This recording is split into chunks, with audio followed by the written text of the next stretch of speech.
استاد فرحان احمد اور جمشید کی یاد نے میرے اندر ایک گہری خاموشی پیدا کر دی تھی۔ صالح کو اس کا اچھی طرح اندازہ تھا۔ اس نے میری توجہ ایک دوسری طرف بٹانے کے لیے کہا، تم بھول گئے ہو کہ ہم اصل میں رسول اللہ صلی اللہ علیہ وسلم سے ملنے نکلے تھے۔ تم بیچ میں بیٹھ گئے، اب وہ خود تمہیں یاد کر رہے ہیں۔ کیا ابو ابھی تک رسول اللہ صلی اللہ علیہ وسلم سے نہیں ملے؟ انور نے حیرت سے کہا۔ صالح وضاحت کرتے ہوئے کہنے لگا، امت محمدیہ کا ہر وہ شخص جو میدان حشر سے کامیاب ہو کر آتا ہے، اس کے گھر والے اس کا استقبال کرتے ہیں، پھر دیگر کامیاب لوگوں کے ساتھ اسے رسول اللہ صلی اللہ علیہ وسلم کے مبارک ہاتھوں سے جام کوثر پینے کی سعادت ملتی ہے۔ اس کے بعد وہ لوگ خوشی خوشی بقول تمہارے والد کے اس جھیل کے کنارے کسی جگہ آ بیٹھتے ہیں، مگر تمہارے والد کو میدان حشر گھومنے کا شوق تھا، اس لیے حضور سے ملاقات سے قبل ہی انہیں ان کی درخواست پر دوبارہ میدان حشر میں بھیج دیا گیا، لیکن اب حضور نے انہیں خود ہی طلب کر لیا ہے۔ خیریت، اس طلبی کی کوئی خاص وجہ؟ نائمہ نے پوچھا تو صالح نے جواباً کہا، بات یہ ہے کہ امتوں کا حساب ہوتے ہوتے اب حضرت نوح کی قوم کا حساب کتاب شروع ہوا ہے، مگر ان کی قوم نے اس بات ہی سے انکار کر دیا ہے کہ نوح نے ان تک خدا کا کوئی پیغام پہنچایا تھا۔ یہ کیا بات ہوئی؟ وہ یہ کیسے کہہ سکتے ہیں ان تک خدا کا پیغام نہیں پہنچا؟ ان کو تو دنیا ہی میں اس جرم میں غرق کر دیا گیا تھا کہ انہوں نے حضرت نوح کے پیغام کو جھٹلایا تھا۔ اللہ تعالیٰ کے اس فیصلے کے بعد وہ اس کے سامنے کھڑے ہو کر یہ کیسے کہہ سکتے ہیں کہ حضرت نوح نے ان تک خدا کا پیغام نہیں پہنچایا؟ عارفہ نے حیرانی سے سوال کیا۔ لیلا نے اس کی بات پر مزید اضافہ کیا، اور اگر وہ جھوٹ بولنے کے لیے ڈھٹائی پر اتر ہی آئے ہیں تو قرآن مجید میں بیان ہوا تھا کہ ایسے لوگوں کے منہ بند کر کے ان کے ہاتھ پاؤں سے گواہی لی جائے گی، تو اب وہ یہ بات کیسے کہہ رہے ہیں؟ صالح نے انہیں سمجھاتے ہوئے وضاحت کی، یہ بات کہنے والے لوگ حضرت نوح کی وہ قوم نہیں جن پر عذاب آیا تھا، یہ لوگ دراصل حضرت نوح پر ایمان لانے والوں کی اولاد میں سے ہیں، جنہوں نے قوم نوح کے غرق ہونے کے بعد دنیا کو آباد کیا تھا، مگر ان کی ایک بڑی تعداد وہ تھی جن میں حضرت نوح کے بعد براہ راست کوئی پیغمبر نہیں آیا۔ یہ لوگ توحید و آخرت کی اسی رہنمائی پر گزارا کرتے رہے جو دراصل حضرت نوح کی تھی، چاہے ایک طویل وقت گزرنے کی بنا پر وہ اس کو اس حیثیت میں نہ جانتے ہوں، اور چاہے انہوں نے اس کی شکل کتنی ہی بگاڑ دی ہو، اسی لیے وہ حضرت نوح کی رہنمائی کے منکر ہو گئے ہیں۔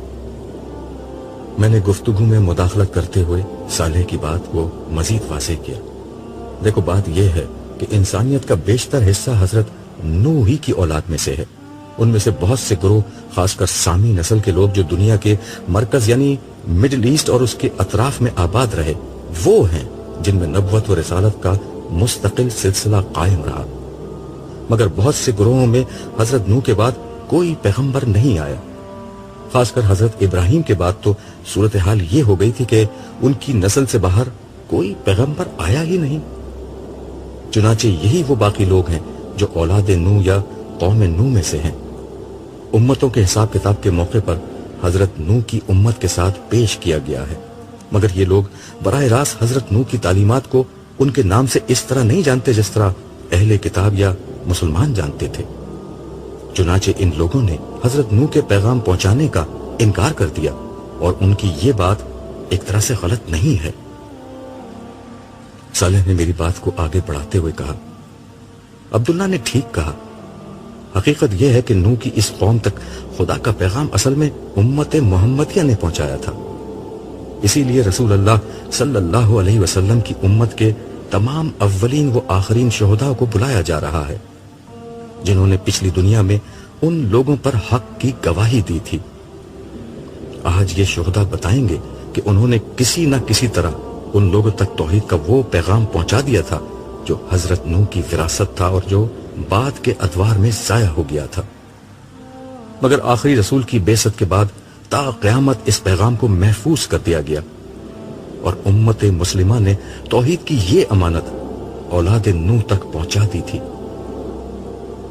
نائمہ نے میری طرف دیکھتے ہوئے پوچھا، تو پھر انہیں امت محمدیہ کے ساتھ کیوں نہیں پیش کیا گیا؟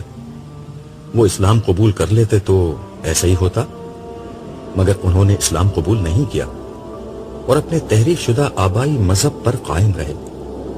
آج ہر امت چونکہ اپنے رسول کے ساتھ پیش کی جا رہی ہے، تو ایسے سارے لوگ قوم نوح کے طور پر پیش کیے گئے ہیں، کیونکہ ان کے آباء و اجداد حضرت نوح پر ایمان لائے تھے۔ میں نے جواب دیا اور پھر خلاصہ بحث کے طور پر کہا، اپنی قوم کے ابتدائی حصے کو پیغام الہی خود حضرت نوح نے پہنچایا اور آخری حصے کو مسلمانوں نے پہنچایا، جو نوح سمیت تمام رسولوں کے پیغام توحید و آخرت کے امین تھے۔ چلو بھائی، اب بلایا جا رہا ہے، صالح مجھ سے مخاطب ہو کر بولا۔ اس کے ساتھ ہی ہم دونوں اٹھ کر وہاں سے روانہ ہو گئے۔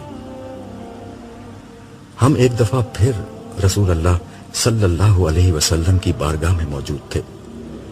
وہی نور، وہی جمال، وہی جلال۔ مجھے یہ محسوس ہوتا تھا کہ میں صدیوں سے حضور کو جانتا ہوں۔ مجھے محسوس ہو رہا تھا کہ جیسے آپ کی محبت میرے دل میں بڑھتی جا رہی ہے۔ میں اس وقت بھی حضور کی مجلس میں پچھلی نشست پر بیٹھا ٹکٹکی باندھے حضور کے چہرہ پر نور کو دیکھے جا رہا تھا۔ حضور اس وقت تک اپنے قریب بیٹھے اصحاب سے کچھ گفتگو کر رہے تھے۔ اسی اثنا میں ان کے قریب آ کر ایک صاحب نے ان کے کان میں کچھ کہا۔ صالح نے جو میرے ساتھ بیٹھا ہوا تھا سرگوشی کے انداز میں مجھ سے کہا، یہ خادم رسول حضرت انس ہیں اور حضور کو تمہارے بارے میں بتا رہے ہیں۔ اس کے ساتھ ہی حضور نے نظر اٹھا کر مجھے دیکھا اور ایک دل نواز مسکراہٹ کے ساتھ میرا استقبال کیا۔ اس سے صالح کی بات کی تصدیق ہو گئی کہ حضرت انس نے میری ہی آمد سے حضور کو مطلع کیا تھا۔ پھر مسکراتے ہوئے حاضرین سے فرمایا، اللہ کے پیغمبر اور انسانیت کے جد امجد نوح کی امت نے ان کی شہادت کو یہ کہہ کر قبول کرنے سے انکار کر دیا ہے کہ نوح نے ان تک براہ راست کوئی پیغام نہیں پہنچایا۔ حقیقت یہ ہے کہ یہ پیغام میری امت نے قوم نوح تک پہنچایا تھا۔ آپ حضرات چونکہ تمام انبیاء کے ماننے والے ہیں اور میری وساطت سے جو دین آپ کو ملا وہی نوح کو بھی ملا تھا، اس لیے آپ کی یہ ذمہ داری ہے کہ حضرت نوح کی طرف سے آپ لوگ اللہ تعالیٰ کی بارگاہ میں پیش ہوں اور یہ گواہی دیں کہ ایمان و عمل صالح کی جو دعوت نوح نے دی تھی اور جو میں نے آپ لوگوں تک پہنچائی تھی، وہ آپ نے بلا کم و کاست قوم نوح تک پیش کر کے میرے اور نوح کے مشن کی تکمیل کر دی تھی۔ یہ کہتے ہوئے حضور نے اپنے برابر بیٹھے ہوئے حضرت ابو بکر سے کہا، ابو بکر کھڑے ہو جاؤ۔ یہ سنتے ہی ابو بکر کھڑے ہو گئے۔ پھر آپ نے حاضرین سے مخاطب ہو کر کہا، یہ میرے رفیق ابو بکر ہیں، ان کے علاوہ میرے زمانے سے لے کر قیامت تک کے تمام زمانوں کے میرے نمائندہ امتی یہاں موجود ہیں۔ آپ لوگ ابو بکر کی قیادت میں اللہ تعالیٰ کی بارگاہ میں پیش ہوں اور اس حق کی گواہی دیں جو آپ کے پاس ہے۔ یہ کہتے ہوئے حضور کھڑے ہو گئے اور اس کے ساتھ ہی سارے حاضرین بھی کھڑے ہو گئے۔ ابو بکر نے رسول اللہ کے ہاتھوں کا بوسہ لیا اور آگے بڑھ گئے۔ ان کے بعد تمام حاضرین نے ایک ایک کر کے نبی کریم کے ہاتھوں کا بوسہ لیا۔ میرا نمبر سب سے آخر میں تھا، میں نے بھی یہ شرف حاصل کیا، اور اس کے بعد ہم سب سیدنا ابو بکر کی قیادت میں میدان حشر کی طرف روانہ ہو گئے۔ میں ان بزرگ ہستیوں کے درمیان سب سے پیچھے چل رہا تھا۔ صالح میرے ساتھ نہیں تھا۔ حضور کی مجلس سے اٹھتے وقت وہ مجھ سے یہ کہہ کر الگ ہو گیا تھا کہ یہ کار شہادت ادا کرنے تمہیں تنہا جانا ہوگا، البتہ وہاں سے واپسی پر میں تمہیں مل جاؤں گا۔ میں راستے میں دل ہی دل میں سوچ رہا تھا کہ میں اس قابل نہیں کہ ایسی بابرکت اور بزرگ ہستیوں کے بیچ امت محمدیہ کی نمائندگی کروں۔ مجھ پر یہ احساس اتنا غالب ہونے لگا کہ میں نے سوچا کہ میں خاموشی سے اس مجمع سے نکل جاتا ہوں۔ کسی کو کیا پتا چلے گا، اللہ تعالیٰ میرے زمانے کے کسی اور شخص کو بلوا لیں گے۔ اس خیال سے میں آہستہ آہستہ پیچھے ہونے لگا۔ یہاں تک کہ میرے اور ان لوگوں کے بیچ میں کافی فاصلہ ہو گیا۔ میں نے موقع غنیمت جانا اور واپس حوض کوثر کی سمت جانے کے لیے مڑا ہی تھا کہ پیچھے سے یکا یک آواز آئی، عبداللہ یہ کیا کر رہے ہو؟ میں گھبرا کر پلٹا تو پیچھے سیدنا ابو بکر کھڑے تھے۔ میں کچھ شرمندہ سا ہو گیا۔ میری حالت ایسی ہو گئی جیسے میں چوری کرتے ہوئے پکڑا گیا ہوں۔ میں نے پہلے سوچا کہ کوئی بہانہ بنا دوں، مگر خیال آیا کہ یہ دنیا نہیں محشر ہے، اللہ تعالیٰ اسی وقت اصل بات کھول دیں گے۔ لہٰذا میں نے صحیح بات بتانے ہی میں عافیت سمجھی، ساتھ میں ان سے یہ درخواست بھی کی کہ میری جگہ کسی اور کو لے جایا جائے۔ ابو بکر میری بات سن کر ہنسنے لگے اور بولے، شہادت کے لیے لوگوں کا انتخاب اللہ تعالیٰ نے کیا ہے، اسی نے ایک فرشتے کے ذریعے مجھے یہ بتا دیا تھا کہ عبداللہ کس وجہ سے واپس جا رہا ہے۔ انہوں نے آہستگی سے میرا ہاتھ تھام لیا اور آگے کی طرف چلنے لگے۔ راستے میں وہ مجھے سمجھانے لگے، دیکھو عبداللہ، اس مجمع میں ہر شخص کا انتخاب اللہ تعالیٰ نے کیا ہے، جانتے ہو کہ اس کے نزدیک انتخاب کا معیار کیا ہے؟ میں خاموشی سے ان کی شکل دیکھنے لگا۔ انہوں نے اپنے سوال کا خود ہی جواب دیا۔ تعصبات، جذبات اور خواہشات سے بلند ہو کر جس شخص نے حق کو اپنا مسئلہ بنا لیا اور توحید و آخرت کو اپنی زندگی کا مشن بنا لیا، وہی اللہ کے نزدیک اس شہادت کے کام کے سب سے زیادہ حقدار ہیں۔ دیکھو، تمہارے زمانے کے مذہبی لوگ خواہشات سے تو شاید بلند ہو گئے تھے، مگر ان کی اکثریت تعصبات اور جذبات سے بلند نہیں ہو سکی۔ لوگ مختلف فرقوں اور مسالک کے اسیر تھے، وہ صرف اسی بات کو قبول کرتے تھے جو ان کے حلقے کے لوگ کریں۔ وہ لوگوں کو اپنے ہی فرقے کی طرف بلاتے تھے، وہ اپنے اکابرین کی بڑائی کے احساس میں جیا کرتے تھے، جبکہ تم صرف خدا کی بڑائی کے احساس میں زندہ رہے۔ تم نے سچائی کو ہر قیمت دے کر قبول کیا اور ہر تعصب سے پاک ہو کر اختیار کیا۔ خدا کی توحید تمہاری زندگی کا سب سے بڑا مسئلہ تھی، اور خدا سے ملاقات پر لوگوں کو تیار کرنا تمہاری زندگی کا سب سے بڑا مقصد۔ پھر تم نے دعوت کا کام صرف اپنی قوم ہی میں نہیں کیا، بلکہ غیر مسلم اقوام تک قرآن کا پیغام توحید و آخرت پہنچانے کے لیے ایک طویل دعوتی جد و جہد کی۔ یہی ساری باتیں آج تمہارے انتخاب کا سبب بن گئی ہیں۔ حضرت نوح عرش الہی کے داہنی جانب ہاتھ باندھے کھڑے تھے۔ ہم تمام لوگ حضرت ابو بکر کی زیر قیادت ان کے پیچھے جا کر کھڑے ہو گئے۔ سامنے کی سمت انسانوں کا تا حد نظر پھیلا ہوا ایک سمندر تھا، ان میں سے ہر شخص بدحال اور پریشان نظر آتا تھا۔ یہ لوگ سر جھکائے کھڑے تھے، ان کے چہرے خوف کے مارے سیاہ پڑ رہے تھے۔ فضا میں سرگوشیوں کی خفیف سی آواز کے سوا کوئی اور آواز نہ تھی۔ یہی حضرت نوح کی وہ امت تھی جو دراصل ان کی اولاد میں پیدا ہونے والے لوگ تھے۔ کچھ دیر میں ایک صدا بلند ہوئی، نوح کے گواہ بارگاہ الہی میں پیش ہوں۔ میرا خیال تھا کہ اب ابو بکر آگے بڑھ کر کچھ کہیں گے، مگر اس وقت میں نے دیکھا کہ پیچھے سے نبی کریم تشریف لائے اور عرش الہی کے سامنے کھڑے ہو گئے۔ فرمایا گیا، کہو اے محمد، کیا کہنا چاہتے ہو؟ رسول اللہ صلی اللہ علیہ وسلم نے بارگاہ احدیت میں عرض کیا، پروردگار تو نے مجھے نبوت دی اور اپنا کلام مجھ پر نازل کیا۔ اس کلام میں تو نے مجھے بتایا کہ نوح بھی وہی دین توحید لے کر آئے تھے جو تو مجھے عطا کر رہا ہے۔ اسی دین حق کی شہادت میں نے اپنی امت پر دی، اور اب یہ لوگ تیرے سامنے پیش ہیں تاکہ یہ گواہی دیں کہ اسی دین حق کو انہوں نے اولاد نوح تک بے کم و کاست پہنچا دیا تھا۔ ارشاد ہوا، تم نے سچ کہا، اپنے امتیوں کو پیش کرو۔ اس پر سیدنا ابو بکر نے آگے قدم بڑھانے شروع کیے اور حضرت نوح کے برابر میں جا کر کھڑے ہو گئے۔ ہم سب بھی ان کی پیروی میں ان کے پیچھے جا کر ٹھہر گئے۔ آواز آئی، تم کون ہو؟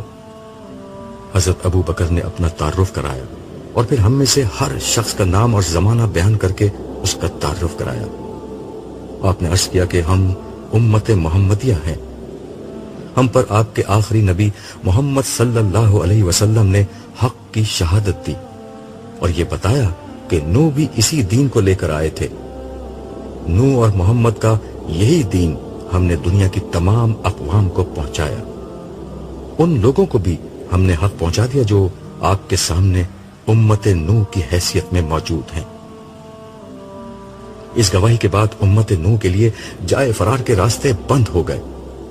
یہ بات واضح ہو گئی کہ نوح کا دین وہی تھا جو محمد صلی اللہ علیہ وسلم کا تھا، اور امت محمدیہ نے اس دین کو دنیا تک پہنچا دیا تھا۔ اب امت نوح کا حساب اسی گواہی کی روشنی میں ہونا تھا۔ ہمارا کام ختم ہو چکا تھا، اس لیے ہم لوگ واپسی کے لیے روانہ ہو گئے۔ ہمارا قافلہ واپسی کے سفر میں رواں دواں تھا۔ اس دفعہ سالار قافلہ نبی و آخر الزماں خود تھے۔ ہمارا قافلہ فرشتوں کی معیت میں میدان حشر سے گزرتا ہوا حوض کوثر کی سمت جا رہا تھا۔ میں اپنی رسوائی کے اندیشے سے ذرا پیچھے ہی چل رہا تھا۔ یکایک کسی نے میرے کندھے پر ہاتھ رکھ کر کہا، بھائی تم کہاں بھاگنے کی کوشش کر رہے تھے؟ میں نے پیچھے مڑ کر دیکھا تو صالح زیر لب مسکرا رہا تھا۔ میں شرمندہ ہو کر خاموش رہا۔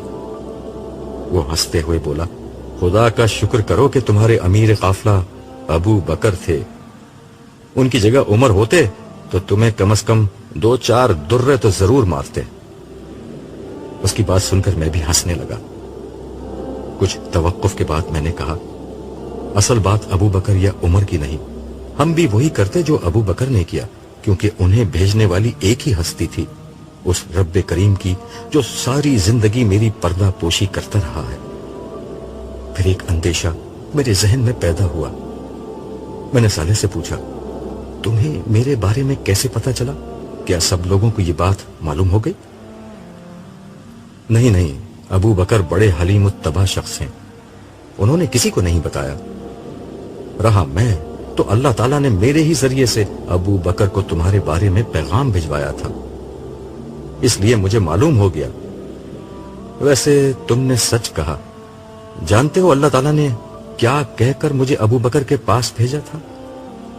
میرے جواب کا انتظار کیے بغیر وہ بولا، میرے بندے کو سنبھالو، وہ انکساری میں اپنی ذمہ داری فراموش کرنے جا رہا ہے۔ شرمندگی اور احسان مندی کے ملے جلے جذبات کے ساتھ میں نے اپنا سر جھکا دیا۔ کچھ دیر بعد میں نے صالح سے دریافت کیا، یہاں حشر کے معاملات کس طرح چل رہے ہیں؟ مختلف انبیاء کی اپنی امتوں کے بارے میں شہادت دینے کا عمل جاری ہے۔ ہر نبی اور رسول اپنی امت کے بارے میں یہ شہادت دے رہا ہے کہ اس نے اپنی امت تک رب کا پیغام پہنچا دیا تھا، جس کے بعد ہر وہ شخص جس کا عمل اس تعلیم کے مطابق ہوتا ہے، اس کی خطائیں درگزر کر کے اس کی کامیابی کا اعلان کر دیا جاتا ہے۔ صالح نے جواب دیا، مجھے یاد آ گیا، صالح نے بتایا تھا کہ حساب کتاب کے اس دور کے بعد عمومی حساب کتاب شروع ہو جائے گا۔ مجھے آس بندھ گئی، شاید اس مرحلے پر میرے بیٹے جمشید کی نجات کا کوئی فیصلہ ہو جائے، مگر ظاہر ہے میرے ہاتھ میں کچھ نہیں تھا۔ میں نے صالح سے پوچھا، یہاں کیا حالات ہیں؟ حالات کا نہ پوچھو، کسی کا کوئی پرسان حال نہیں ہے، اس پر مزید یہ کہ کسی کو نہیں معلوم کہ اس کے ساتھ کیا ہوگا۔ ہم دونوں یہ گفتگو کرتے ہوئے قافلے کے پیچھے پیچھے چل رہے تھے کہ اچانک ایک زوردار شور بلند ہوا۔ اس شور کا سبب یہ تھا کہ مسلمانوں کا ایک جم خفیر نبی کریم کے نام کی دہائی دیتا ان کی طرف بڑھنا چاہ رہا تھا۔ یہ لوگ چیخ رہے تھے، رو رہے تھے اور فریاد کر رہے تھے کہ یا رسول اللہ ہماری مدد کیجئے، ہم آپ کے امتی ہیں، جبکہ فرشتے انہیں کوڑے مار مار کر دور کر رہے تھے۔ یہ لوگ حشر کی سختیوں سے اتنے تنگ آ چکے تھے کہ مار کھا کر بھی رسول اللہ کی سمت بڑھنے کی کوشش کیے جا رہے تھے۔ انہیں رسول اللہ کی صورت میں بمشکل امید کی ایک کرن نظر آئی تھی۔ رحمت للعالمین صلی اللہ علیہ وسلم نے یہ منظر دیکھا تو فرشتوں کے سردار کو اپنے پاس بلا کر پوچھا، یہ لوگ تو میرے امتی ہیں، میرے نام لیوا، میرے کلمہ گو ہیں، ان کے ساتھ یہ سلوک کیوں ہو رہا ہے؟ فرشتے نے بڑے ادب سے جواب دیا، یا رسول اللہ، بے شک یہ لوگ آپ کے نام لیوا ہیں، مگر آپ کو نہیں معلوم کہ ان لوگوں نے آپ کے بعد آپ کے دین میں کیا نئی نئی چیزیں پیدا کر دی تھیں۔ اس پر رسول اللہ کے چہرے انور پر سخت ناگواری کے تاثرات پیدا ہوئے، اور آپ نے فرمایا، ان لوگوں کے لیے دوری ہو جنہوں نے میرے بعد میرے لائے ہوئے دین کو بدل ڈالا۔ حضور یہ کہہ کر واپس حوض کوثر کی سمت مڑ گئے، اور قافلے کے لوگ بھی آپ کے پیچھے پیچھے چلے گئے۔ میں بھی آگے بڑھنا چاہ رہا تھا کہ صالح نے کہا، رکو اور دیکھو یہاں کیا ہوتا ہے۔ میں نے دیکھا کہ فرشتے ان لوگوں پر پوری طرح پل پڑے ہیں۔ اسی اثنا میں میدان حشر کے بائیں جانب سے کچھ مزید فرشتے بھی آ گئے تھے۔ انہوں نے انتہائی بے رحمی سے ان لوگوں کو مارنا شروع کر دیا۔ فرشتے ایک کوڑا مارتے اور ہزاروں لوگ اس کی زد میں آ کر چیختے چلاتے اور دور جا گرتے۔ تھوڑی دیر میں حوض کے قریب کا علاقہ صاف ہو گیا۔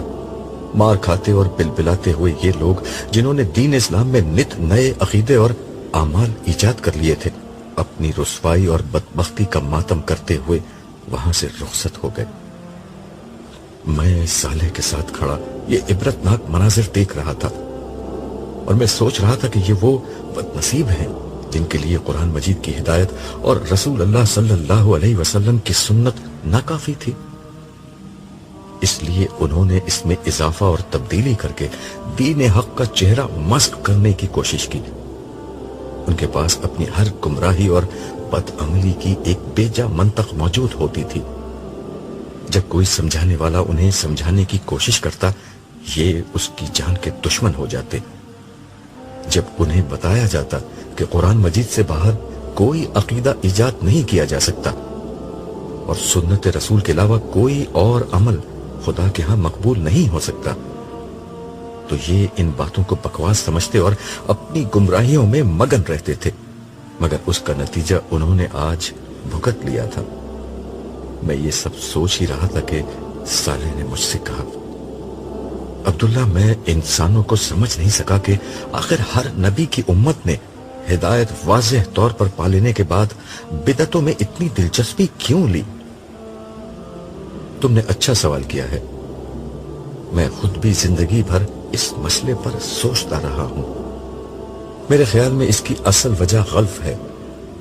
انسان بڑی جذباتی مخلوق ہے، وہ افراط و تفریط کا شکار ہو جاتا ہے۔ انبیاء کے نام لیواؤں کے ساتھ بھی یہی ہوا۔ کچھ لوگ مادیت کی طرف اپنے رجحان کی بنا پر انبیاء کی تعلیمات کو چھوڑ بیٹھے، تو کچھ لوگوں نے انبیاء اور صالحین کی محبت اور عبادت کے شوق میں اعتدال سے تجاوز کیا۔ یہی تجاوز اور خلف بدعت کا سبب بن گیا۔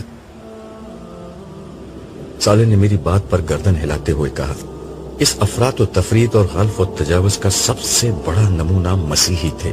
ایک طرف ان کے ہاں حضرت موسیٰ کی شریعت کو ترک کر دیا گیا، دوسری طرف رہبانیت ایجاد کر کے ایسی ایسی عبادتیں، ریاستیں اور بدعتیں دین میں داخل کر لی گئیں کہ کسی نارمل انسان کے لیے مذہبی شناخت کے ساتھ زندگی گزارنا مشکل ہو گیا۔